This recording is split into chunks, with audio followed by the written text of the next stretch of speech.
You might be familiar with the order of things before our country was formed. Shangri-La, after all, was a very recent construction.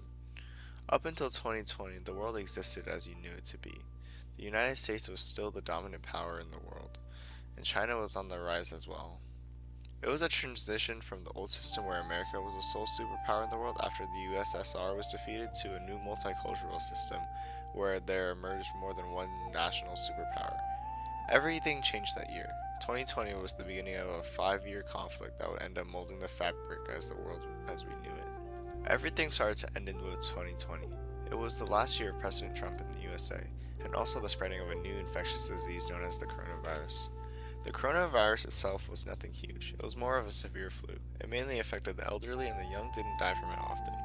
What it did, however, was rupture the global economy and create mass hysteria and panic. The global economy began to crash towards the end of 2020. Supply lines had been cut since the end of January, and worldwide, consumers were feeling the environmental impact and economical impact. Stores were closing down like wildfires, and even Walmart, the world's top Fortune 500 company, fell to less than half of its previous value. This was the beginning of another Great Depression, to the scale of which had never been seen before. The Great Depression had many effects, but the major result of it in China was its propensity to cause a loss of faith in the government. China's quickly developing economy grinded to a halt, and the people were angry. Everyone from the upper class businessman to the poorest peasant equally bore the brunt of the damage. The only people immune to this oppression were the absurdly rich. In an attempt to consolidate power and prevent any rebellion, China began to run a campaign to raise national morale and rally around a common enemy.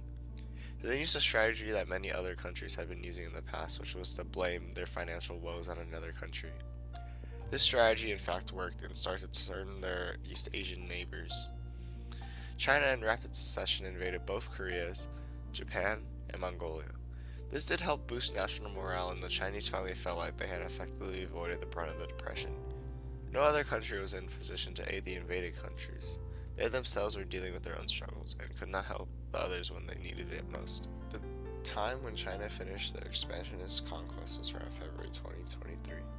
Morale had been increasingly higher for the past years, especially as China had turned the blame to other countries and started a nationalistic fervor. However, it was also around this time when the common people started to realize how we had all been deceived, and how our situations did not improve at all. We might have seen China expand itself greatly, but we were still as poor as ever. It was then that we realized that it was time for a revolution. Me and 2 other revolutionists started to recruit an army. We used advertising in the most rural parts of China and dropped flyers and revolutionary material all across the country. A large portion of the Chinese army defected to us, and it was a relatively even match.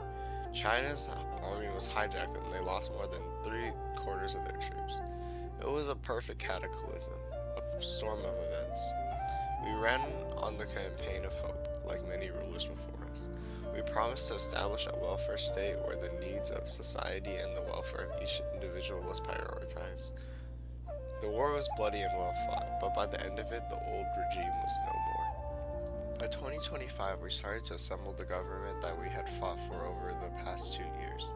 We appointed us 3 as rulers initially and set up systems to ensure further ruler powers are curbed. We never wanted to see another oppressive regime again. China was renamed to Shangri-La, a largely Western name. The capital remained Beijing, except we named it to Xiwang, which meant hope, in order to cleanse ourselves of the old regime. However, we wanted to shift the traditional values in our new society, and thus we implemented new policies that would indicate this. Now it is April, and it has been a month since the new constitution has been implemented. The transition has been hard, but the battle has been well fought, and the rights of our new citizens are greater than they were ever before under the old regime.